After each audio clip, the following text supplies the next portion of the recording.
Hello guys, welcome back to my YouTube channel EN learners. I hope आप सब अच्छे होंगे। तो चले गाइज, आज की क्लास को स्टार्ट करते हैं। तो आज आपकी क्लास 6 है। इससे पहले आपकी 5 क्लासेस हो चुकी है, जिसमें हमने आपके पूरे 5 चैप्टर डिस्कस कर लिए, जो कि आपकी NCERT है 3rd क्लास की। उसके आपके चैप्टर जो है EVS के हम करा रहे हैं। इसके बाद जो आपकी 4th क्लास की और ऐसे आपकी 5th क्लास की EVS जो हम डिस्कस करेंगे, जो कि आपके एग्जाम के लिए इंपॉर्टेंट है, क्योंकि EVS के क्वेश्चन आपके सीधा NCERT की बुक से उठाकर पूछे जाते हैं। तो चलिए गाइस, वीडियो को स्टार्ट करते हैं और जो भी नया जुड़ा हो चैनल को सब्सक्राइब कर लेना। यहाँ पर बात करते हैं कि खाना अपना अपना, ये आपके चैप्टर का नाम है। चैप्टर आपका 6 है। तो यहाँ पर क्या है, कल रात मैंने बाजरे की रोटी और गुड़ खाया था। बच्चे यहाँ पर अपने भोजन के बारे में बात कर रहे हैं। मैंने तो दाल भात बनाया था, मेरे तो घर कल खाना ही नहीं बना। ठीक है, यहाँ पर बात करते हैं बीजी के साथ। हम तो गुरुद्वारे गए थे, वहां पर लंगर रोटी खाई। यहाँ पर इस बच्चे ने खीर पूरी बनी, लेकिन इसे पसंद नहीं थी, तो इसीलिए अंडे की भुजिया खाकर सो गई। यहाँ पर बच्चे की माँ ने यहाँ पर माछ बनाई थी और उन्होंने खूब खाई, उसे अच्छी लगती थी। यहाँ पर क्या है, मेरी माँ जिस घर में काम करती है वहां से नूडल्स लाई, सबको मजा आया। ठीक है, तो ये आपके अलग अलग वैरायटी हो गई भोजन की, और बच्चे आपस में इस तरह से डिस्कशन करेंगे तो उन्हें बहुत ही अच्छा लगेगा। वो अपनी सारी बातें जो है एक दूसरे के साथ शेयर करेंगे। तो यहाँ पर क्या है आपका, तुमने कल क्या क्या खाना खाया, नीचे दी गई थाली में उनके नाम लिखिए। अब तो ये तो आपकी वैसे बुक की बात हो गई, लेकिन अब इस चीज को हम बच्चों के साथ भी तो रिलेट कराएंगे। तो हम क्या कहेंगे कि जो भी आपने खाया इस बुक में लिखो। इससे बच्चे सोचेंगे भाई हमने रात ये खाया। बच्चे सब अलग अलग लिखेंगे, एक दूसरे की उसमें देखेंगे भाई तुमने ये खाया था, मैंने ये खाया था। तो इससे क्या होगा, बच्चों को एक तो भोजन के बारे में पता लगेगा और एक दूसरे के साथ बच्चे सीखेंगे भी। तो यहाँ पर ये एक्टिविटी दी हुई है, यह बच्चों के लिए। तो यहाँ पर ये एक्टिविटी दी हुई है, ये आपके स्टूडेंट के लिए, तो ये आपके इंपॉर्टेंट नहीं है। यहाँ पर बात करते हैं जो कि आपकी सबसे इंपॉर्टेंट होती है, वो है आपकी पेडागोजी। बच्चे खुले माहौल में अपनी बात बेझिझक कहते हैं। इससे क्या होगा, जब ऐसे हम बच्चों से बात करेंगे, उन्हें लगेगा भाई ये तो टॉपिक हमारे जीवन से रिलेटेड है, ये तो चीजें हमें आती हैं। तो बच्चे आपसे बात करेंगे, वो बेझिझक अपनी बातें आपसे कहेंगे। एक दूसरे के खाने के बारे में सुनकर हम अपने खाने से जुड़ी संकोचित सोच को हटा सकते हैं। मतलब क्या होगा कि बच्चे सोचते भाई हमने तो रात ये चीजें खाई थी, अगर मैं बताऊंगा तो मुझे शर्म आएगी। लेकिन क्या पता किसी बच्चे ने को भोजन ही नहीं मिला, किसी बच्चे ने उससे भी खराब चीजें खाई। तो इससे क्या होगा, बच्चे अपनी सोच को हटाएंगे कि भाई ऐसा कुछ नहीं होता, जिसने जो खाया अच्छा है, जिसे नहीं मिला वो आपकी अलग बात है। तो यहाँ पर क्या होगी, जो आपकी संकोचित है, छोटी सोच है, वो यहाँ पर हट सकती है। इसी से दूसरे लोगों के बारे में हमारी समझ बढ़ेगी कि भाई दूसरे लोग ऐसे खाना खाते हैं। अब किसी बच्चे को अंडे की भुर्जी के बारे में नहीं पता, तो वो देखेगा भाई इस लड़की ने खाई, उससे पूछेगा भाई ये कैसी होती है। तो अलग अलग तरीके से बच्चे सोचेंगे, उनकी समझ बढ़ेगी। बच्चों में संबंध बनाना, ऐसे माहौल बनाना जरूरी है जहां उनकी बात संवेदनशीलता से सुनी जाए। तो सब बच्चे अपनी बात आराम से कह पाए, उनकी बातों पर टीचर ध्यान दे और आपस में जो भी स्टूडेंट है वो भी उन चीज पर फोकस कर पाए। तो ये सब जो है आपके लिए इंपॉर्टेंट होती है, और आप बच्चों को इसी तरीके से सिखाओगे तो बच्चा बहुत बेटर तरीके से सीख पाएगा। अपना अपना खाना। विपुल के परिवार में कुछ लोग कई चीजें नहीं खाते जो वह खाता है। सोचो उसके परिवार के लोग वे चीजें खाते ही नहीं है और खा नहीं सकते। आओ विपुल के परिवार के बारे में पढ़े। तो यहाँ पर क्या है कि एक विपुल इस बच्चा है कोई, उनके परिवार में क्या होता है, जो उनके परिवार वाले खाते हैं वो बच्चा नहीं खाता, और जो बच्चा खाता है वो उनके परिवार वाले नहीं खा सकते। तो इन्होंने क्या कहा, चलो उसके बारे में जानते हैं। अब स्कूल से घर जाते जाते विपुल ने एक भुट्टा खरीदा। भुट्टा खाते खाते विपुल घर में घुसा और माँ से पूछा, माँ छुटकी कहाँ है, पहले तो मैं उसे ही देखूंगा। माँ ने हंसते हुए कहा, छुटकी ऊपर कमरे में। विपुल ने दादी का हाथ पकड़ कर कहा, दादी तुम भी चलो ना।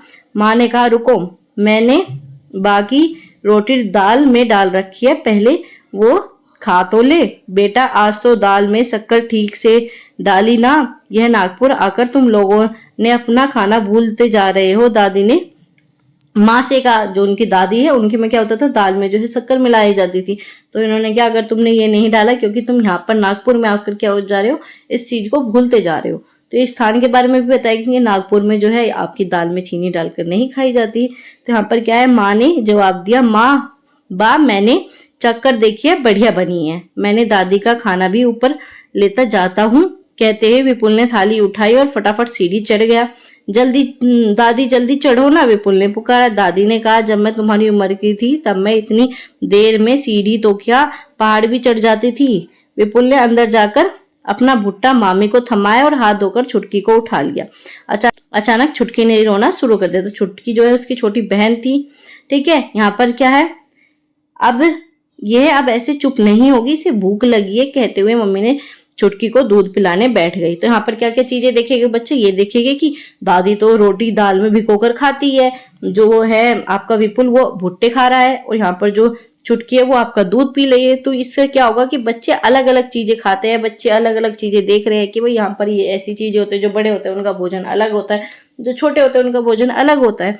तो यहाँ पर आपसे बच्चे से पूछेंगे कि दादी जो है सीढ़ी क्यों नहीं चढ़ पा रही थी, तो बच्चे जवाब देंगे कि वो बुढ़ापा आ रहा था, उनकी एज ज्यादा थी, इस कारण उन्हें दाल किस प्रकार की खाना पसंद थी। तो इससे बच्चे क्या होगा, आपके चैप्टर को ध्यान से सुनेगा। अगर हम इस तरीके के क्वेश्चन पुटअप करते हैं तो बच्चे का कॉन्सेंट्रेशन, बच्चे बहुत सारी चीजें ध्यान से सुनते हैं कि भाई टीचर क्वेश्चन पूछेगा तो हमें ये चीजें ध्यान से सुननी होगी।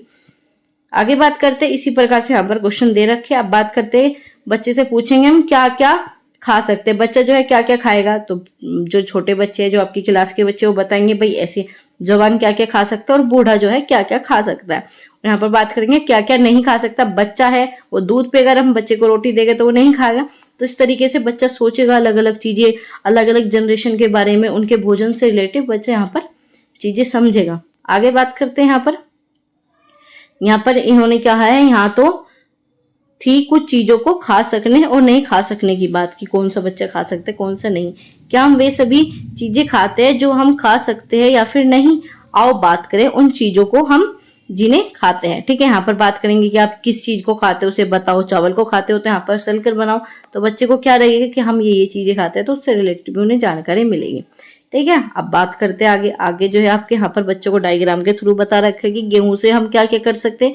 गेहूं से हम आपकी हलवा भी बना सकते हैं, रोटी भी बनती है ऐसी। चावल से आपका पुलाव बनता है, डोसा बनता है। तो हम लोग अलग अलग चीजें तो खाते ही है, एक ही चीज का इस्तेमाल करके अलग अलग भोजन भी बना सकते हैं। तो बच्चों को अगर नहीं पता होगा कि आपके पुलाव जो है चावल से बनता है, डोसा जो है आपका चावल से बनता है, तो बच्चे यहाँ पर सोचेंगे भाई चावल से इतनी सारी चीजें बनती है, गेहूं से हम इतनी सारी चीजें बना सकते हैं। तो यहाँ पर बच्चे को इस चीज के बारे में भी पता लगेगा।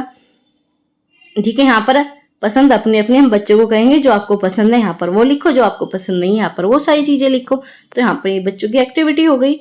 इसके बाद बात करते हैं, आओ आप कुछ लोगों से बातें करें, पता लगाए उन्हें क्या खाना अच्छा लगता है। बच्चों को हम एक्टिविटी देंगे, भाई तुम ये चीजें करो, या आपस में भी कह देंगे कि 5 बच्चों को उठाकर कि आप इनसे पूछो इन्हें क्या क्या चीजें अच्छी लगती है, क्या क्या खाना पसंद है। ऐसे यहाँ पर क्या है, मैं हांगकांग में रहती हूँ, मुझे और मेरी माँ को सांप खाना बहुत पसंद है। तो बच्चों को ये लगेगा भाई सांप भी खाया जाता है, जिन बच्चों को नहीं पता होगा। तो इस तरीके से वो दूसरी कंट्री के जो भी भोजन होते हैं उनके बारे में पता लगेगा। जब भी हमारी सांप खाने की इच्छा होती है, तब हम पास के एक होटल में जाकर लिंग हो फैन खाते हैं। तो यहाँ पर होटल में जाकर ये डिश जो है खाते हैं, तो बच्चों को पता लगेगा भाई ये लिंग हो फैन क्या है, आपकी सांप खाने वाली डिश है, ये सांप से बनती है। ऐसे यहाँ पर बात करते हैं, मैं कश्मीर में रहती हूँ, मैं सरसों के तेल में बनी मछली मुझे बहुत पसंद है। तो बच्चों को ये भी पता लगेगा भाई कश्मीर में जो है आपकी मछली ज्यादा खाई जाती है, हांगकांग में आपके सांप ज्यादा खाए जाते हैं। तो बच्चों को स्टेट कंट्री से रिलेटेड भोजन के बारे में पता लगेगा। ऐसे यहाँ पर क्या है आपका कि जो केरल है वहां पर क्या है, 2 चीजें बहुत अच्छी लगती है। क्या, जो आपके ऊपर ऊंचे पेड़ पर और दूसरी जमीन के नीचे, जैसे कि आपके नारियल हो गया और आपकी टेपिकोका। ये क्वेश्चन आपका पूछा जाता है कि नारियल और आपका टेपियोका कहाँ पर पाया जाता है। ये क्वेश्चन आपका सीटेट में बन चुका है, कई बार बनता है। तो आपको याद रखना है केरल में क्या पाया जाता है, आपका टेपिकोका। ऐसे तो यहाँ पर आपकी एक और चीज है कि एक बार हम गोवा गए थे, वहां हमने मछली खाई पर स्वाद बहुत ही अलग था। माँ ने कहा अरे यहाँ तो नारियल के तेल में बनी समुंदर की मछली है, तो स्वाद तो अलग होगा। तो यहाँ पर आपको ये भी चीज पता लगेगी कि जो आपका गोवा है वहां पर समुंदर है, वहां पर नारियल के पेड़ होते हैं। तो ये भी क्वेश्चन जो आपसे पूछा जाता है कि नारियल के पेड़ कहाँ पर है, आपके कश्मीर में क्या चीजें पाई जाती है। आपके केरल से रिलेटेड तो क्वेश्चन बनते हैं, आपके टेपियोका से बनेंगे कि टेपियोका कहाँ पर उपस्थित होता है, किस जमीन के अंदर होता है, जमीन के ऊपर, इससे भी क्वेश्चन बनते हैं। ठीक है, जब आप 4th या 5th क्लास की पढ़ेंगे तो उसमें ये चीजें डिटेल में दे रखी है।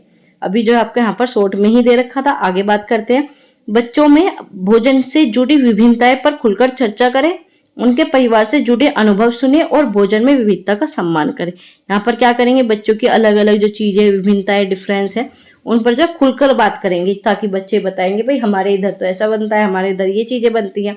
और उनके परिवार से रिलेटेड भी अनुभव करेंगे कि भाई मेरी मम्मी तो इस तरीके से बनाती है। ठीक है, इसमें क्या होगा, उनकी विविधता का भी सम्मान करोगे। जो भी बच्चे अलग अलग चीजें बता रहे हो तो उस चीज पर आप ये फोकस ना कर कि इस बच्चे का सही है, सभी बच्चों का सम्मान करोगे। तो यहाँ पर यही बात आ गई। क्या कहाँ क्या खाया जाता है। यहाँ पर ये सब चीजें बच्चों की एक्टिविटी हो गई। और यहाँ पर क्या है, केले के फूल, मुर्गी का अंडा, ये भी आपकी एक्टिविटी होगी। जो चीजें खाई जाती है इनमें बच्चा क्या करेगा, भाई मुर्गी का अंडा खाया जाता है, राइट लगा देगा। केले के फूल खाए जाते हैं, इस प्रकार से नहीं लगा देगा।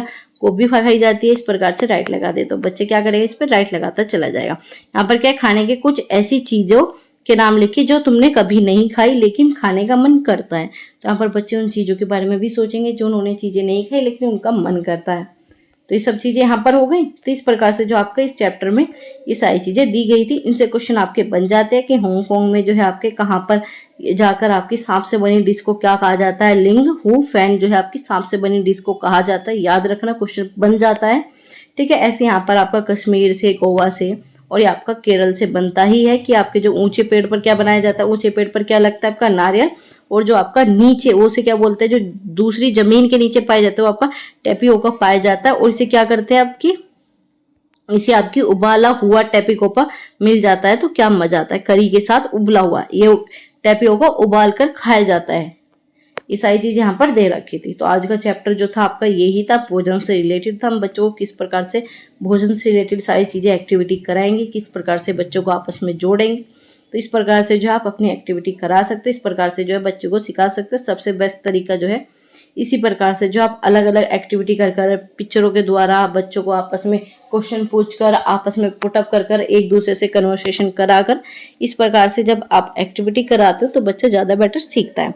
और यही आपका फोकस होना चाहिए। सीटेट में आपको यही मेन फोकस होता है कि आप बच्चों को किस प्रकार से, किस तरीके से आप सिखाओगे जिससे बच्चा और भी बेटर सीख पाए। तो गाइस आपको इसी तरीके से जो अपने आंसर देने हैं, वहां पर आपको 4 ऑप्शन देंगे जिसमें आपको लगेगा ये भी सही है, ये भी सही है, ये भी, लेकिन आपको उसमें सबसे बेस्ट आंसर अपना चूज करना है। तो जब आप इस तरीके से एनसीईआरटी सोल्व करोगे तो आपको समझ में आ जाएगा कौन सा आपका बेस्ट क्वेश्चन का आंसर हो सकता है, कौन सा नहीं हो सकता। तो चलिए गाइज, आज की वीडियो में इतना ही था। वीडियो अच्छी लगी हो तो प्लीज वीडियो को शेयर कर दिया कीजिए और वीडियो को लाइक कर दीजिए। अगली वीडियो में मिलते हैं जिसमें हम आपका अगला चैप्टर डिस्कस करेंगे। Thanks for watching, keep learning, keep supporting.